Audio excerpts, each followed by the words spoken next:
श्री पत्नीए हरिने काजे कलिया निज भर धार रे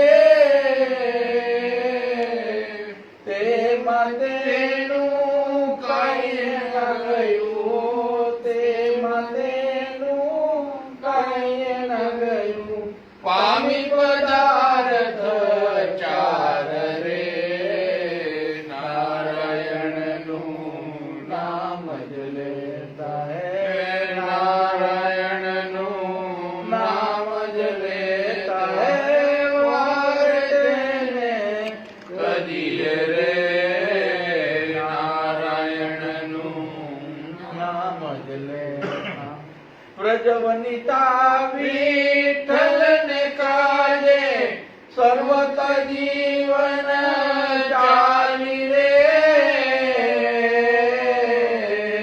व्रजवनिता विठ्ठल ने काजे सर्वत जीवन चाली रे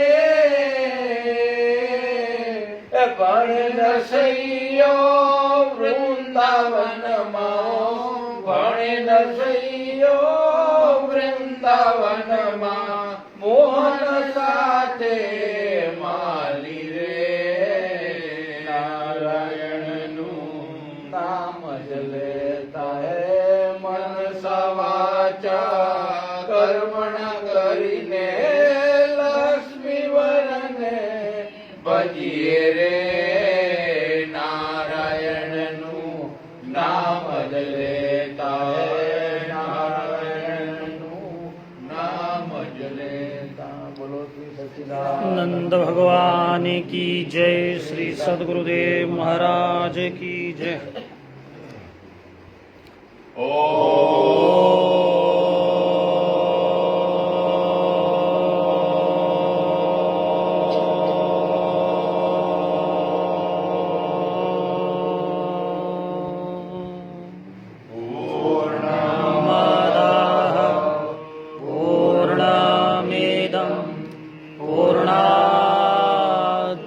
पूर्णमुदच्यते पूर्णस्य पूर्णमादाय पूर्णमेवावशिष्यते।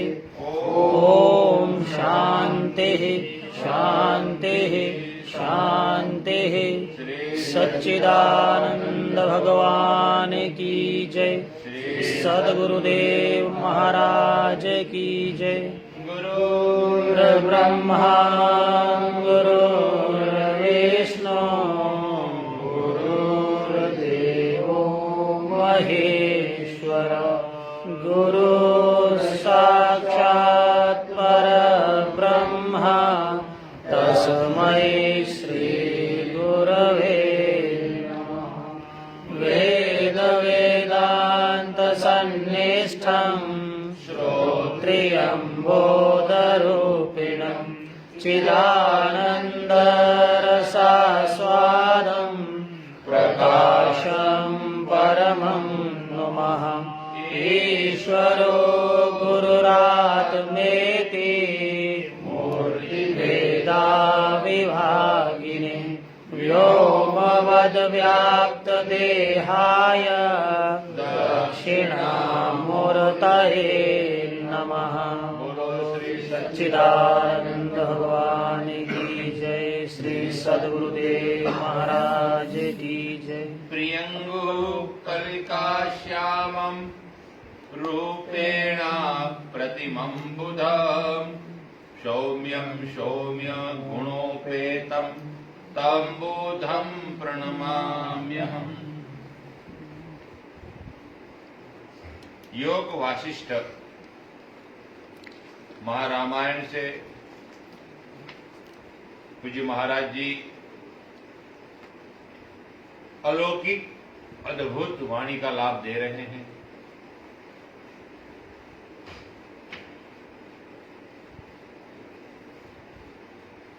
कल विनोद श्रीवास्तव जी शर्मा जी आए थे। खास शंकराचार्य महाराज जी ने भेजा था दर्शन करने के लिए महाराज जी का। भारतीय संस्कृति के पोषक और प्रचारक ऐसे हमारे महाराज जी, शंकराचार्य महाराज जी से प्रेम करते हैं, प्रभावित है। जो कुछ कहा जाए उसके हिसाब से उन्होंने कहा था कि हिमाचल जा रहे हो आप घूमने के लिए, तो आप कांगड़ा में गोविंद जीवन आश्रम में वहां जरूर महाराज जी का दर्शन करने जाना। कोई और हेतु से नहीं, मात्र दर्शन करने के लिए आए थे। उन्होंने रास्ते में अपने महाराज जी को बताया होगा, महाराज जी का संदेशा आया कि पुनः एक बार हमारे आश्रम में, अभी वहां नहीं, कांचीपुरम हमारा आश्रम जो वहां है, पीछे जो जगह है, वहां हम आपका टेंट आदि का व्यवस्था करेंगे, वापिस एक बार यहाँ प्रोग्राम करो। मैंने कहा महाराज जी, मैंने मैसेज किया अभी कि आई विल कॉल, मैं बाद में कॉल करता हूं, क्योंकि 3:30 बज गया था और आज हवा कुछ चली होगी तो फोन भी गिर गया था, मेरा दरवाजा भी खुल गया था और डस्ट भी ज्यादा आई थी, खांसी भी हुई थोड़ी। तो कहने का अर्थ है कि ये महाराज जी का जो आध्यात्मिक ज्ञान है, इसका लाभ हमको बहुत सरलता से मिल रहा है और लेना चाहिए। और फोन से हम सुनकर ले और प्रत्यक्ष रूप में ले, उसमें बहुत फर्क पड़ता है, बहुत फर्क पड़ता है। मैं घर में बैठूं, फोन से देखूं और सुनूं, और रूबरू आऊं और सुनूं, उसमें बहुत फर्क पड़ता है। बहुत खुश हुए वो महाराज जी का संदेशा, मुझे अच्छा लगा। कहीं न कहीं कोई न कोई महापुरुष इसका प्रचार और प्रसार करते हैं, और जो करते हैं वो अच्छे लगते हैं दूसरों को। हमारा भी ध्येय स्वार्थ नहीं है, परमार्थ है, और हम भी सेवा का भाव से ये प्रोग्राम आदि साधु संतों के साथ मिलना जुलना होता है। हमारा निजी स्वार्थ कुछ नहीं है। अच्छा लगा मुझे भी उनका जवाब देकर, जवाब देकर फोन भी करूंगा रात को, लेकिन अच्छा लगा सब मिला के। और उन्होंने विद्या और अविद्या के बारे में सुनाया होगा, कुछ कहा, इस तो उनको भी अच्छा लगा है कि आपका स्वाध्याय अच्छा चल रहा है, हमको भी बहुत अच्छा लग रहा है कि आप प्रचार करते हैं। कल महाराज जी ने एक बात बताई थी, उपाधि की बात बताई थी, उपाधि रहित और उपाधि सहित। मैं वो हूं, मैं ये हूं, मैं सुंदर हूं, मैं कृष हूं। कृष शब्द का प्रयोग किया था, मैं कृष हूं, मैं पतला हूं। ये भी खतरनाक है। मैं मोटा हूं, मैं पतला हूं, मैं गरीब हूं, मैं सुंदर हूं। ये सब चीज परमात्मा से दूर करने वाली है, ऐसा महाराज जी ने बताया था। इसलिए महाराज जी बहुत समय पहले एक दोहा बोलते थे, जहां वो मुझे याद नहीं आता, लेकिन ये दोहा है, प्रेम गली अति साकड़ी तामी दो न समाये, जब मैं था तब हरि नहीं, अब हरि है तो मैं नहीं। उसका मतलब है कि दो होता ही नहीं और हो ही नहीं सकता। एक अवस्था तक दो का होना जरूरी है।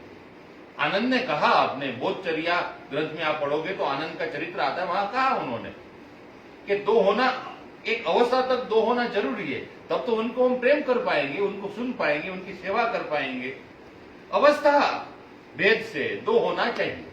और गुरु को कुछ हो तो हमको दुख न हो, तो वो ज्ञान अद्वैत किस काम का। एक अवस्था तक सीमित है, दो होना चाहिए, लेकिन एक अवस्था कुछ समझ में आ जाए, हमारा प्राण शुद्ध हो जाए, हमारा प्राण का स्वरूप हंस बन जाए, हमारी बुद्धि में प्रकाश हो जाए, अंतकरण शांत हो जाए, शुद्ध हो जाए, स्वाधीन हो जाए, उसके बाद गुरु और मैं अलग नहीं है। मैं ही गुरु हूं, मैं ही शिष्य हूं। इसलिए शंकराचार्य महाराज ने ऐसे स्तोत्रों की रचना करी। सब प्रकार के अनुभव आप देखो, देवी के बारे में तो लिखा है, गणपति के बारे में लिखा है, आत्म बारे में लिखा है, चित्तवृत्ति के बारे में लिखा है, सूर्य के बारे में लिखा है, चंद्र के बारे में लिखा है। कोई ऐसी बात नहीं। आप प्रयास तो करो एक बार, शंकराचार्य महाराज के स्तोत्र रत्नावली को देखो, सभी के बारे में। और अंतिम में कहा है, न तातो न माता न बंधु न दाता न पुत्रो न पुत्री न वृद्धियो न भर्ता न जाया न विद्या न वृत्तिर्ममेव गतिस्त्वम गतिस्त्वम त्वमेका भवानी। सब कुछ कहते हैं कि गुरु के, और अंतिम में कहते हैं, गुरु रंग्री पद में मनश्चेतन लग्न। जिनका मन गुरु के चरण में नहीं लगा वो सब क्रियाकलाप जितना भी किया ततः किम ततः किम ततः। मुझे अच्छा लग रहा था इसलिए बोला कि महाराज जी का संदेशा पढ़ा तो अच्छा लगा। और एक बात याद रखे हम भी कि कोई भी महापुरुष की कोई बात है समझने में टाइम लगता है, जब समझ में आती है तब बहुत अच्छा लगता है।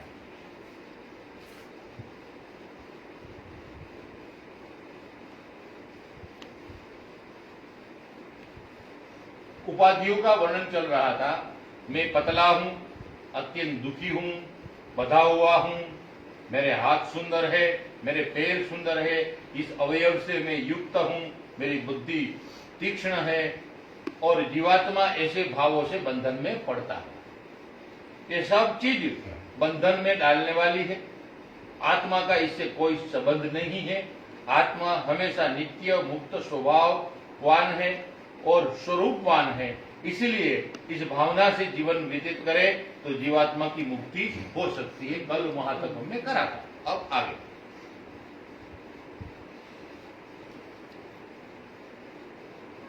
मैं अज्ञानी हूं ऐसे संकल्प से यह अनादि अविद्या एक क्षण में प्रकट होती है और विस्मरण अर्थात संकल्प वासनाओं के मूल उच्छेद से यह विनाशशील अविद्या सर्वथा नष्ट हो जाती है। राम आगे भी सुनो। जो दृश्य पहले ही नहीं था, जो दृश्य पहले नहीं था वह आज भी नहीं है, और जो यह भाषित हो रहा है वह शांत, अद्वितीय, निर्विकार, निर्दोष, शब्द ब्रह्म, आदि ब्रह्म, नाद ब्रह्म ही है। अतः कभी किसी के लिए किसी तरह और किसी भी कारण से ब्रह्म के अतिरिक्त दूसरी कोई मननीय वस्तु नहीं है। वो एकमात्र आधार है। इसीलिए आदि अंत से रहित निर्विकार ब्रह्म में पूर्णतः स्थित हो जाना चाहिए, और तुम होने का प्रयास भी करते रहते हो। उत्तम बुद्धि के द्वारा परम पुरुषार्थ का आश्रय लेकर प्रयत्न पूर्वक चित्त से भोग, आशा, भावना को जड़ मूल सहित उखाड़ फेंकना चाहिए। महान मोह, इसका अर्थ है, महान मोह का अर्थ है अज्ञान ही जरा और मरण आदि का कारण है। मरण का मुख्य कारण मोह और जरा है। जरा तो हमारा समझ में आ जाए, मोह भी कारण हो जाता है।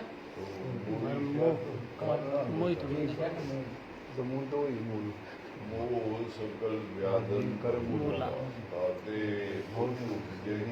बहुशूला।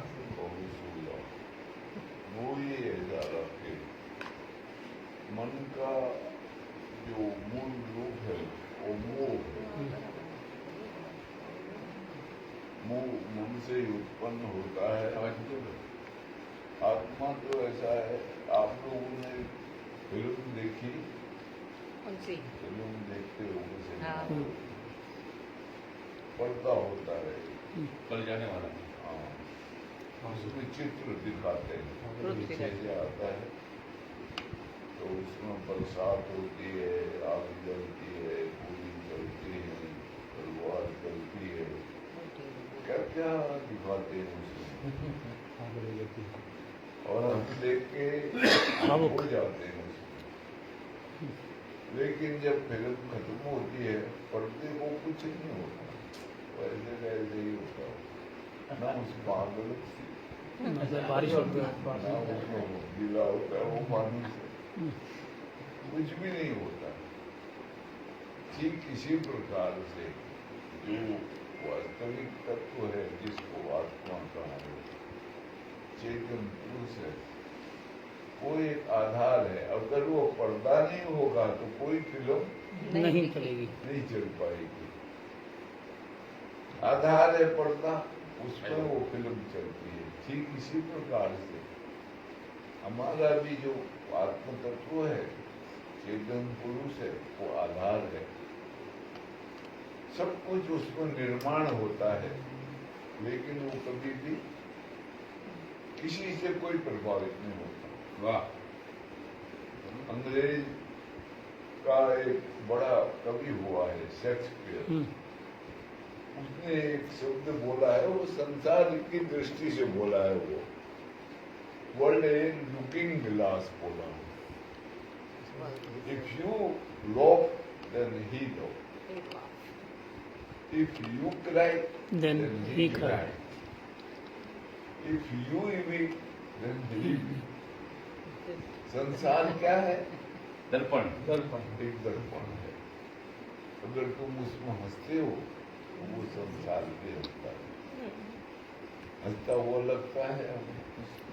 और अगर तुम रोते हो तो संसार भी रोता हुआ लगता है। अगर तुम चिल्लाते हो तो संसार भी चिल्लाता है।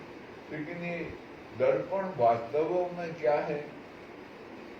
वो आत्म तत्व है।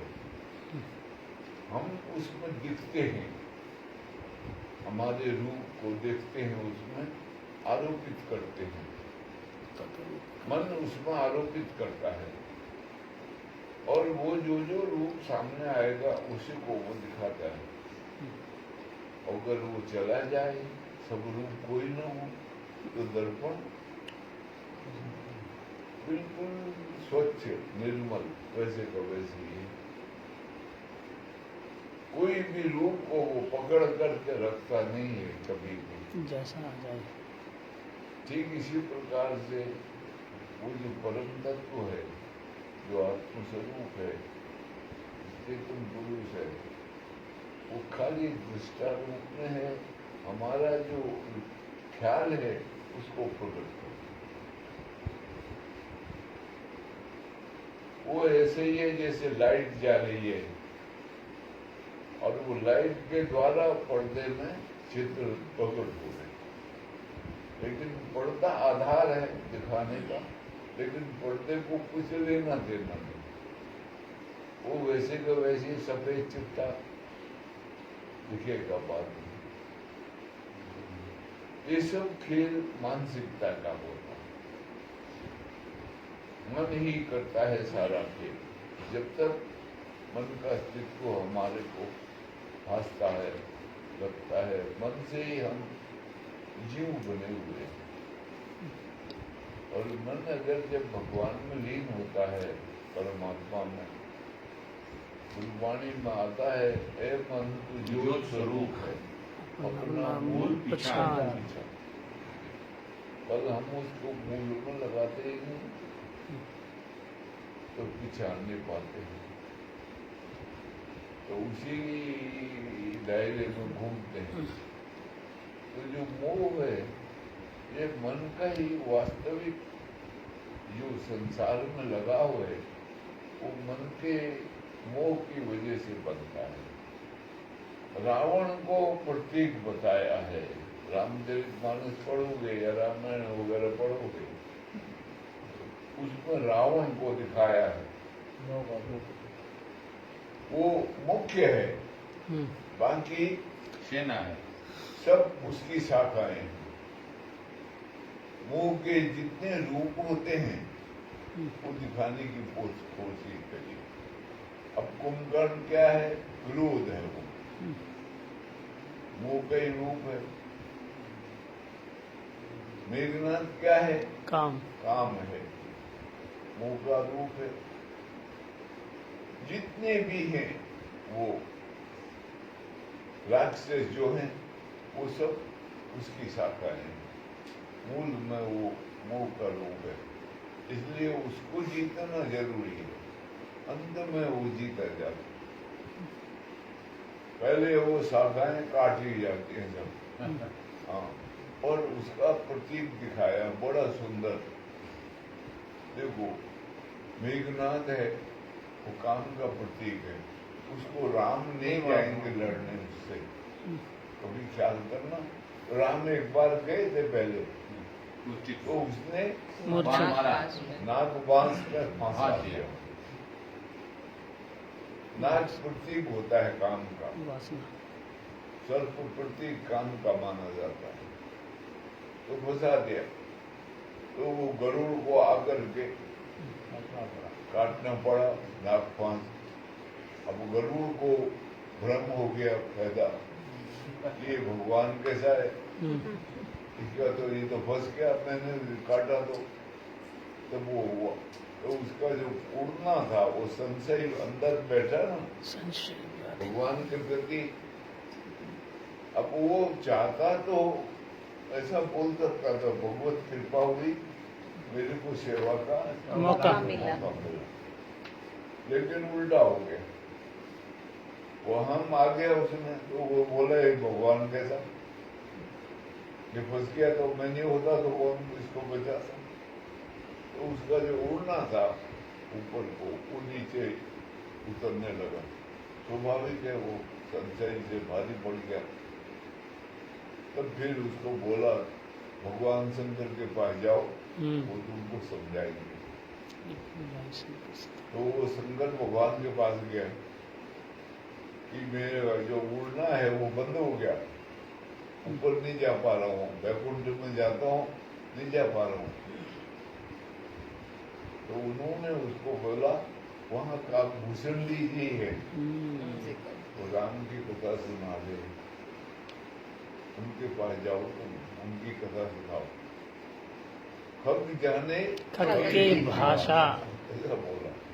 खग ही जाने खग की भाषा। पक्षी है तो पक्षी की भाषा जाने का, और पक्षियों में गरुड़ अपने को श्रेष्ठ मानता है और सबसे निकृष्ट कौआ।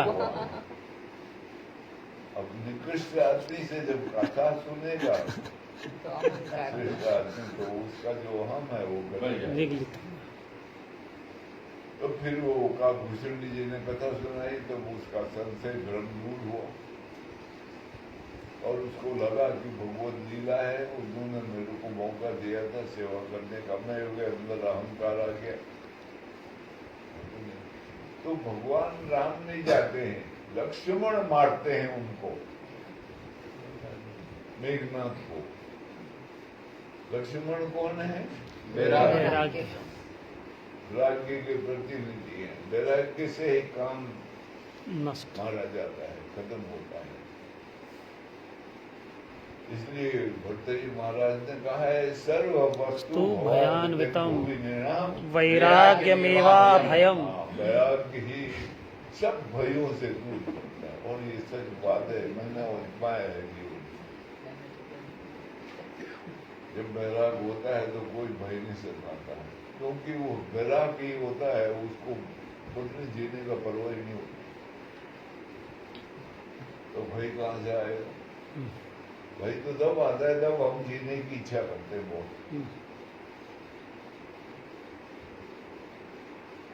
तब कुंभकर्ण से लक्ष्मण नहीं जाएंगे युद्ध करने, क्योंकि क्रोध है, उससे राम लड़ेंगे। ज्ञान से क्रोध वशीभूत होता है, वैराग से नहीं। वैराग से तो और क्रोध बढ़ता है। वैरागी को अक्सर क्रोधी देखोगे, तो उससे राम लड़ेंगे, राम मारेंगे उसको। और आखिर में जब रावण की बारी आती है, तब भी राम ही उसके साथ युद्ध करेंगे और उसको मारेंगे, और उसकी नाभि में बाण मारते हैं। वो जब विचारने की बात होती है तो वो बताता है विभीषण कि इसकी नाभि में अमृत कुंड है, सबकी नाभि में है वो। उसी का प्रतीक हम पूछते हैं, जो शिवलिंग है वही का प्रतीक हो, वहाँ बाण मारना है। इसलिए भजन पाठ में जो ख्याल रखा जाता है वो नाभि से थोड़ा 2 अंगुल नीचे होता है, वहां से जो आत्म तत्व है वो प्रकट होता है। उसी को संतों ने, जिन्होंने खोज किया है, परावाणी, वहां से प्रकट होती है और विशुद्ध होती है। इसलिए एक संप्रदाय है भारत का, वो छोटे भगवान को पूजता है, बाल मुकुंद को। वल्लभाचार्य। हाँ, श्री संप्रदाय। वो पूरे भगवान को नहीं पूजता और पूज भी नहीं सकता, बड़ा मुश्किल है। अगर भगवान कृष्ण को पूजना होगा तो बाल मुकुंद को बहुत अच्छा है, वो निर्लेप है, कोई विकार नहीं प्रकट होता है और निर्विकार है, खाली चेतना का रूप है वो। अब जब भगवान बड़े होंगे तो वो तो फिर युद्ध भी करेंगे और जीतेंगे भी, हार भी जाएंगे और रुक्मिणी को भी उठा लाएंगे और 8-8 शादियां कर देंगे और कोई हिसाब नहीं, ऐसा उनका जीवन चरित्र है। फिर भी उसको पूरी तरह से धारण करना बहुत मुश्किल है। खाली एक संत हुए जिन्होंने धारण करा उसको, लेकिन बड़ी मुसीबत भोगी उन्होंने। जयदेव से उन्होंने पूर्ण रूप से कृष्ण को माना है, लेकिन उसके लिए उनको बड़ा मुसीबत भोगनी पड़ी। गीत गोविंद लिखा है, उसमें सारा वर्णन मिलेगा उनका। उनका जो ग्रंथ है गीत गोविंद नाम से प्रसिद्ध है, उसमें सारा वर्णन मिलेगा।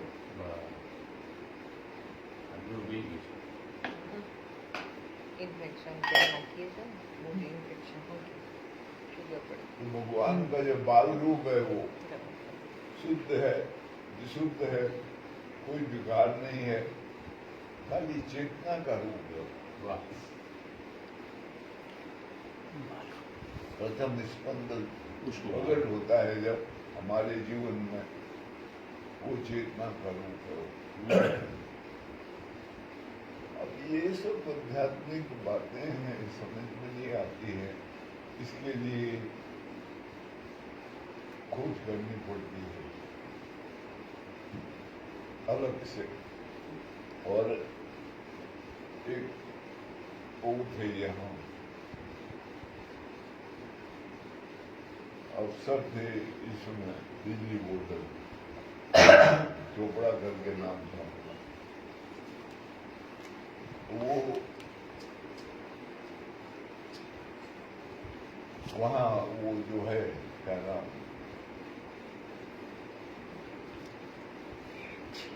वो उनका क्या नाम,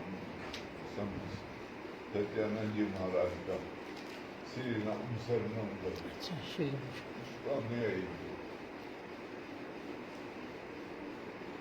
पठानकोट में एक और रहते थे, वो भी ऐसी थे शर्मा जी करके। उन्होंने उनसे पूछा होगा कि आप इधर को लगे हो, इसमें आपको यहाँ से कुछ प्राप्त हुआ है, कुछ जानकारी मिली है? तो उन्होंने उत्तर दिया बड़ा सुंदर होगा। उन्होंने कहा देखो कई जन्म कहाँ भटका होगा कोई पता नहीं, और कई बड़ी बड़ी नौकरियां करी, आखिर क्या आता है? अब इधर लगा हूं मैं, एक जन्म या 2 जन्म इसमें भी लगा के देखते हैं, शायद कुछ मिल जाए। बहुत अच्छा दिया। दुनिया में कई जगह भटका हूं, कुछ नहीं मिला, कई बड़ी बड़ी नौकरियां करी,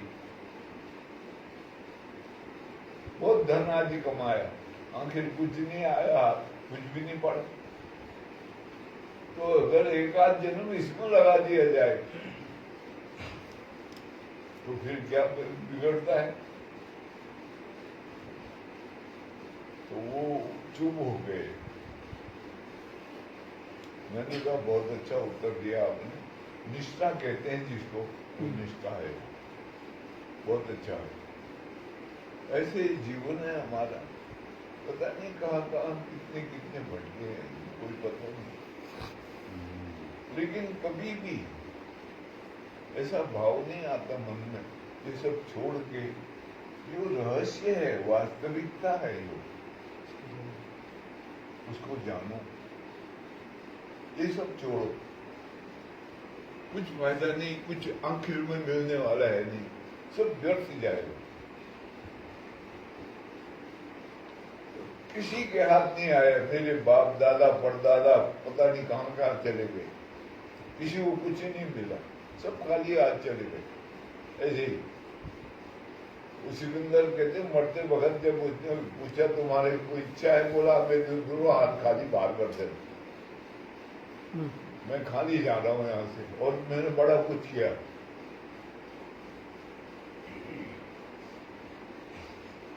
तो ऐसे ही हमारे जीवन में कुछ भी ख्याल में नहीं आता, हमारे भी हम कुछ जाने, कुछ खोजें, कुछ पढ़ें, उसको खबर पड़े करते,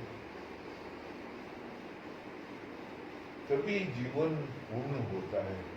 इसलिए वो कहा है, नानुसंदेह परा पूजा।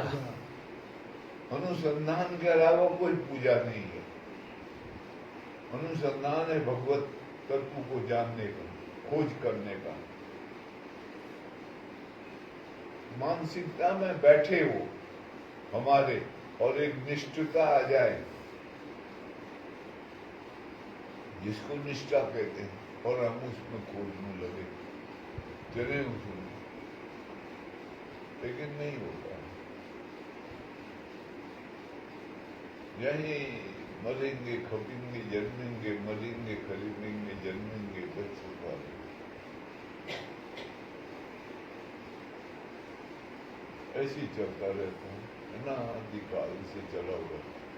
वैज्ञानिकों से पूछोगे तो ये सृष्टि को बने हुए, संसार को बने हुए कितने बरस हुए? 7 अरब। तो वो कहते 7 अरब साल हुए।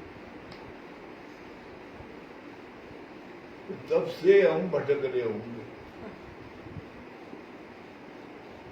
पता नहीं कितने कितने योनियों में घूमते, चक्कर मारते मारते फिर जाएंगे, फिर चक्कर मारते आएंगे, लेकिन छुटकारा नहीं होता, बड़ा मुश्किल है। क्योंकि मानसिकता में संसार बसा हुआ रहता है, इसके अलावा कुछ नहीं। कभी इस मार्ग में चले भी थोड़े 2 कदम, तो फिर भी ये सोचते हैं कि उससे हमारे संसार क्या सुख मिले, संसारिक लाभ हो, मेरे बेटे का फायदा हो जाए, मेरी बहू का, मेरी घरवाली का, मेरा,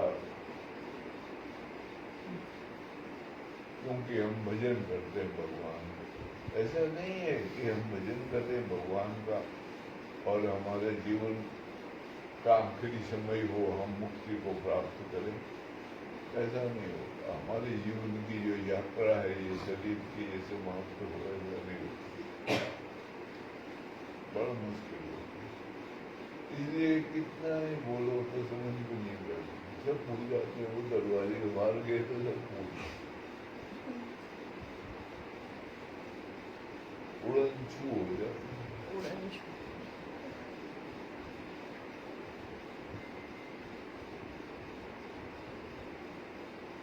इसलिए नहीं समझ आता है, नहीं तो समझ आए ये जो रहस्य हैं हमारे धर्म ग्रंथों से, ये प्रकट हुए, क्या कहना चाहते हैं। अब हम चले जाते हैं ख्यालों में, पहले हुआ होगा सतयुग में ऐसा, द्वापर में, त्रेता में, अब कहाँ होता है, अभी हो रहा है ये हमारे सामने, ऐसा भाव नहीं बनता।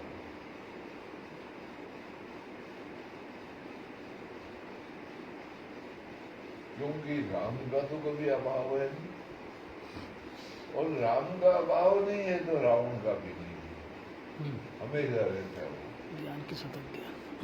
कोई मोह रूपी रावण सबको ग्रसित करते हैं, अनेक प्रकार के जो दुख पैदा होते हैं वो उस मोह से होते हैं। इसलिए गोस्वामी जी कहते हैं, मोह सकल व्याधि कर्म मूला, सब व्याधियों का जो मूल है मोह। ताते पुण्य उपजहि बहुशूला। बार बार उससे सब दुख। भगवान श्री कृष्ण का बाल स्वरूप स्वामी जी बाल मुकुंद बोले। उनका एक प्रसिद्ध विल्लभाचार्य महाराज को अनुभव हुआ जब अपने प्रथम स्पंद से एक हुए, प्रथम स्पंद का धारण हुआ, उनका दर्शन प्रत्यक्ष हुआ बाल कृष्ण के स्वरूप में। तो उन्होंने एक श्लोक लिखा। गुजरात में हर घर घर में यह श्लोक बोलते हैं, लेकिन श्लोक बड़ा कंठ बड़ा अच्छा है। जिसका गला अच्छा होता है मुझे अच्छा लगता है। वो गला अच्छा है, पार्टी पोंडवाल ने गाया, अनुराधा पोंडवाल ने। बहुत अच्छा ये स्तोत्र, कभी सर्च करना आप यूट्यूब पर, बहुत अच्छा है। करार विंदे न पदार विंदम मुखार विंदे विनिवेशयन्तम वटस्य पत्रस्य पुटे शयानम बालम मुकुंदम मनसा स्मरामि। वाह।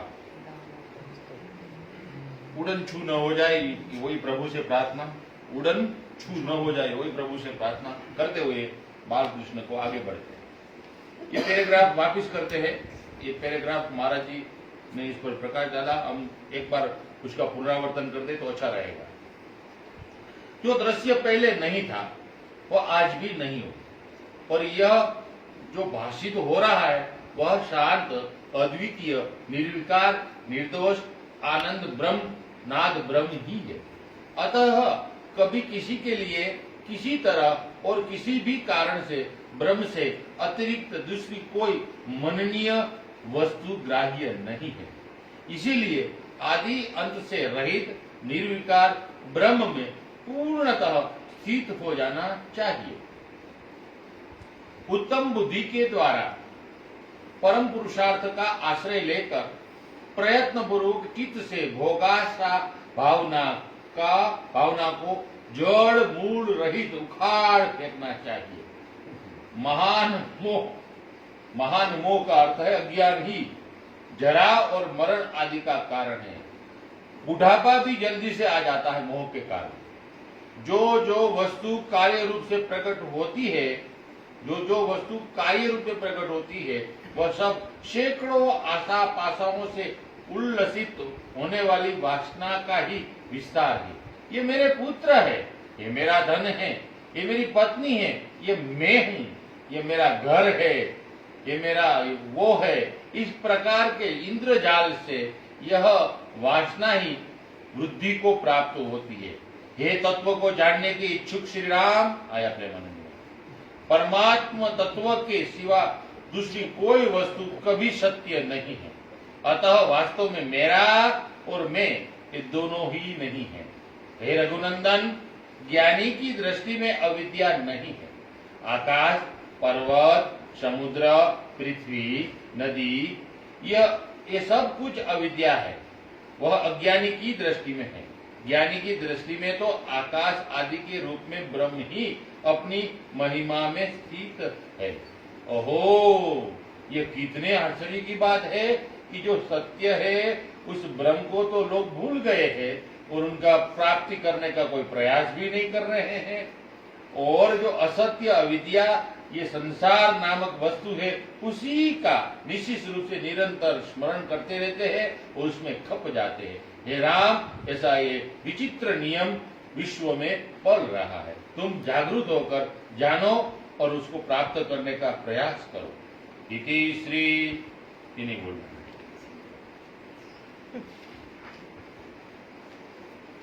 अब ये जो ग्रंथ है, ये ग्रंथ 100 साल हो गया है। इसकी जयंती अभी 4-5 दिन पहले मनाई, जहां से बहुत अच्छा प्रोग्राम हुआ था। वर्चुअल में मोदी जी ने भी अच्छा बोला, गोयंका के जी लिए, हनुमान पोदार जी के लिए सब अच्छा बोला था। और ये वहां से निकला हुआ ग्रंथ है। कभी टीका टिप्पणी में नहीं पढ़ते, लेकिन कल या परसों, गुरुवार कल तो नहीं होगा, शुक्रवार को इसमें सत्संग खाली 2 पंक्ति होगी। 2 पंक्ति होगी। 2 पंक्ति के बाद इन्होंने अपनी टीका लिखी अलग से, पॉइंट लेकर ऐसा करके। और कितना सिद्धांत अपने ये लिखा है, देखो सब वही है, ये सब ये लिखते नहीं कभी, ऐसा करते नहीं कभी, ये सब उसका है, कहां से लेकर आए। वो पॉइंट इतना दिया कि नीचे देखो, और बाद में वो लिखते रहे। बहुत अच्छा है, मैंने पढ़ा वो, इसलिए गीता जी का, ब्रह्मसूत्र का सब सरलता से दिया है। हम कल तो नहीं होगा, परसों लेंगे हम।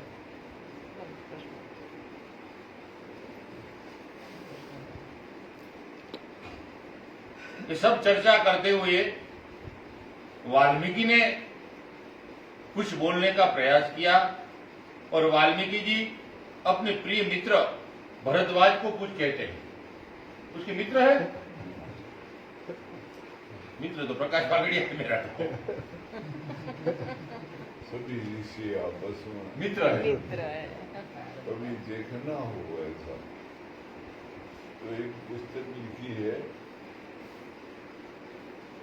काली कमली वाले बाबा, उनका नाम था परिपूर्ण। शुद्धानंद प्रभु। उन्होंने एक पुस्तक लिखी है, वो सब सन्यासी अपने पास रखते हैं। उसका नाम था पक्षपात रहित अनुभव सिद्धांत। मैंने 2 बार पढ़ी वो,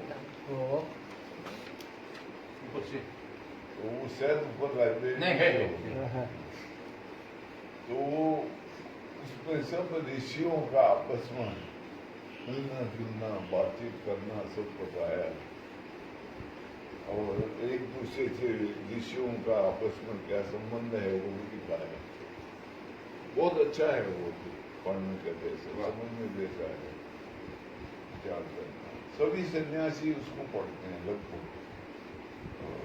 काली कमली वाले महाराज हुए हैं,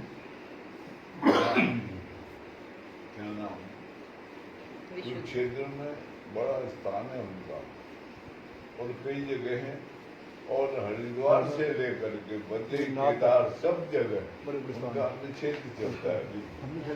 आश्रम भी है, बहुत बड़े बड़े आश्रम है हमारे।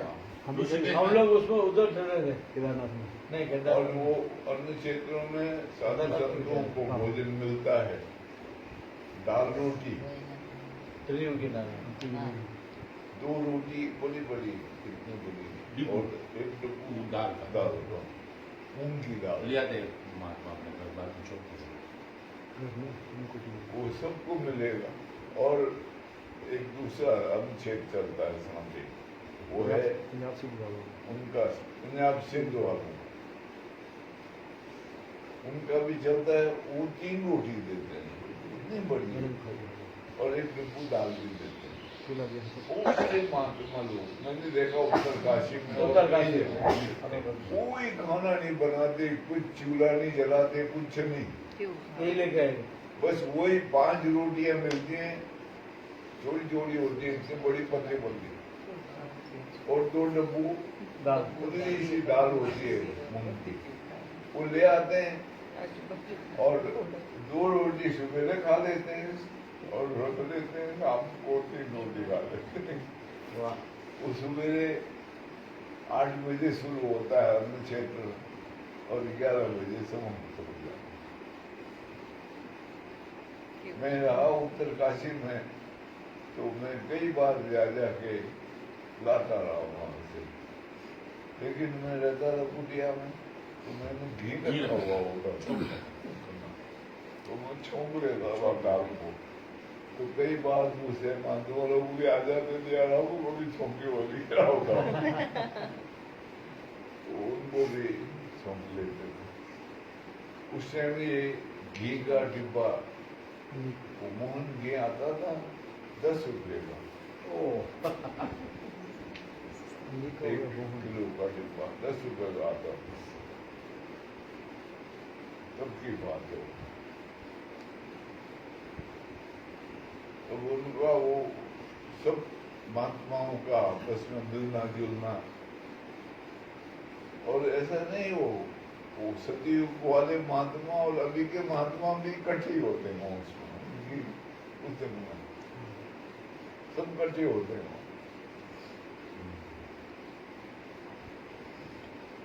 दुर्वासा ऋषि आते हैं, वो कहते सांप दूंगा, वो कहते सांप को ऐसी तैसी में तेरी, चुप हो जा, तू बैठ जाए, बैठ जाए, हाँ, काटते वैसे बहुत बढ़िया है वो पुस्तक, पढ़ने लायक, समझने लायक। लाइब्रेरी वाली बहुत सी भ्रांतियां दूर हो सकती हैं। और हमको थोड़ा सा ख्याल हो इधर इस तरफ, तभी ये सब पढ़ना, सुनना, समझना अच्छा लगता है, बहुत अच्छा लगता है।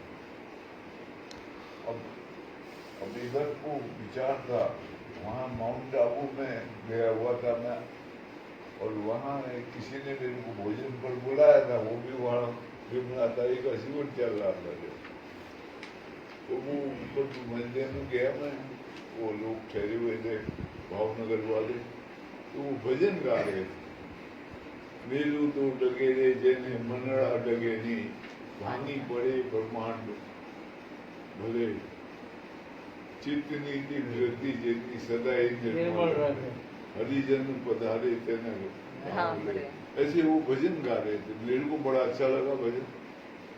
मैंने कहा ये कहाँ से सीखा? बोला गंगा सती का भजन है।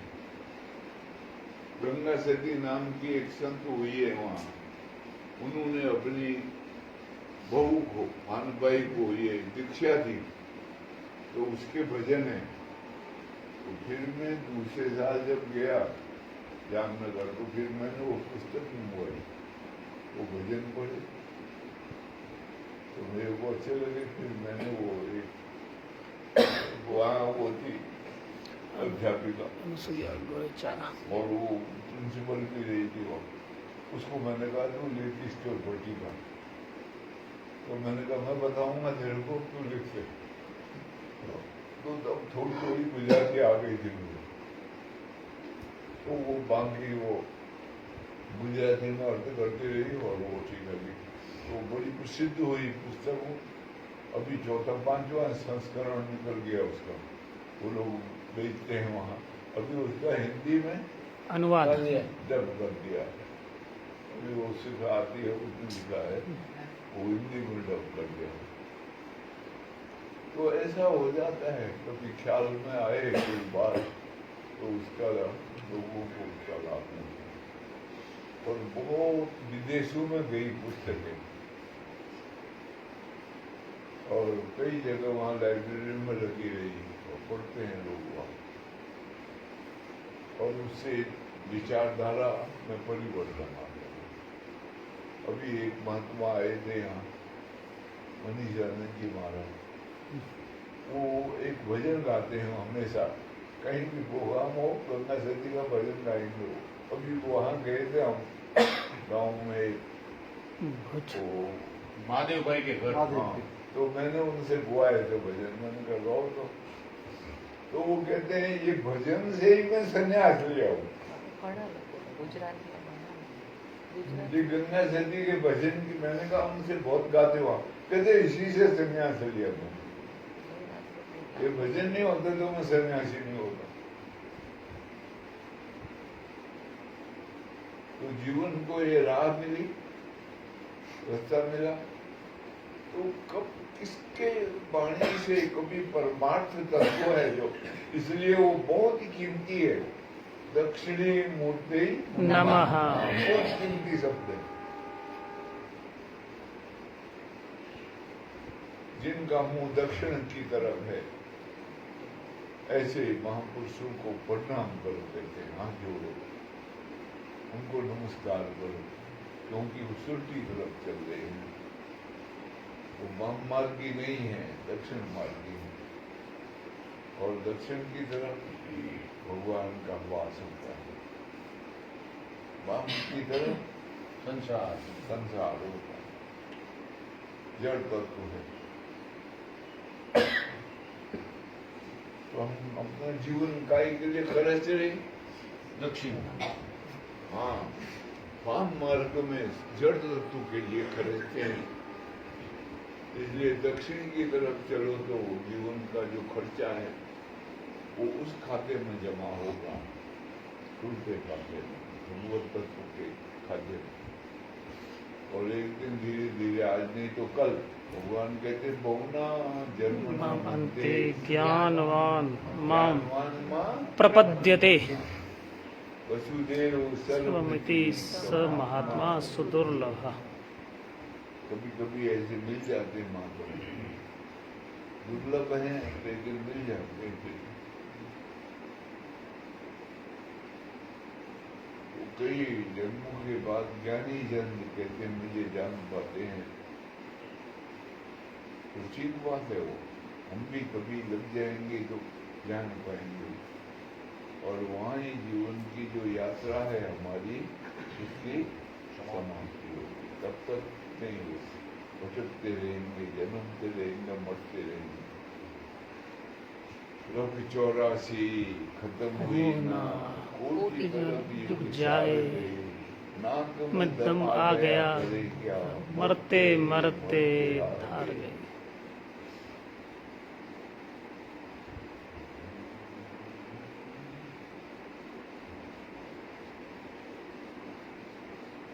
सूर्य का नाम भी मित्र है। सूर्य का नाम मित्र भी मित्र, एक मित्र है।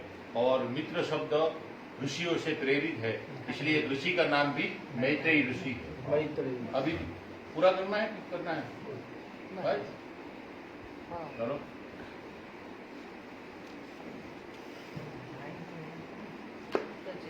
सच्चिदानंद भगवान की जय। श्री सद्गुरुदेव महाराज की जय।